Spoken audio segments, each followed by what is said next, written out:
ये बात हमेशा याद रखिएगा कि गुफ्तगू करने के कुछ असूल होते हैं। गुफ्तगू और मुबाहिसा, बहसो मुबाहिसा करने के कुछ असूल होते हैं। हमारे यहाँ हर तरह से बर्दाश्त की बड़ी कमी होती जा रही है। हम किसी की बात को बर्दाश्त नहीं करते। लिहाजा जब हम गुफ्तगू कर रहे होते हैं या हम किसी बात पे बहस कर रहे होते हैं तो हमारी ये कोशिश होती है कि हमारा ही पॉइंट ऑफ व्यू सुना जाए, किसी दूसरे का पॉइंट ऑफ व्यू सामने ना आए। यानी हम जब बात करते हैं दूसरे के साथ तो दूसरे की बात सुनने की कोशिश नहीं करते।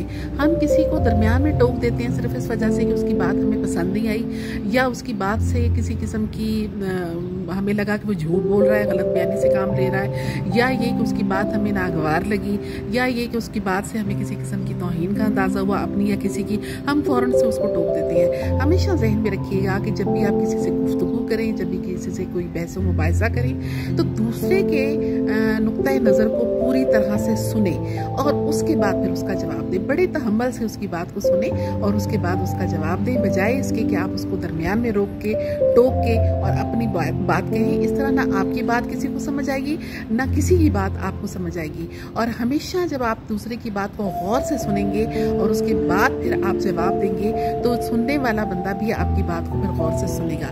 जब आप बीच में रोक टोक करेंगे तो अगला इंसान भी आपकी बात को गौर से नहीं सुनेगा। तो ये बात हमेशा ज़हन में रखिए कि गुफ्तगू का तकाजा ये है या किसी भी मुबाहिसे का या बहस मुबाहिसा करने का तकाजा ये है कि आप दूसरे की बात को पूरी तरह सुने, चाहे आपको कितनी नागवार लगे, चाहे वो आपको बात लगे कि झूठ बोला जा रहा है, चाहे आपको लगे कि उससे आपकी तौहीन हो रही है या किसी की तौहीन हो रही है। जो कुछ भी हो, आपने दूसरे की बात को पूरी तरह सुनना है और उसके बाद जवाब देना है। तो तभी आपकी बात में वजन होगा और तभी बात जो है एक दूसरे की सही तरीके से एक दूसरे तक पहुंच पाएगी। ये हमेशा गुफ्तगू के तकाजे हैं, उनको पूरा कीजिए और उनका हमेशा जिंदगी में ख्याल रखें।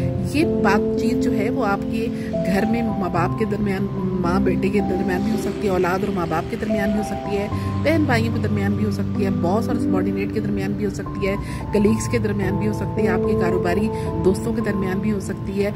किसी के दरमियान भी ये बहस मुबाहिसा और गुफ्तगू हो, उसका तकाजा यही है कि दूसरे के पॉइंट ऑफ व्यू को बड़े तहम्मुल से सुना जाए और उसके बाद फिर उसका तसल्ली से जवाब दिया जाए।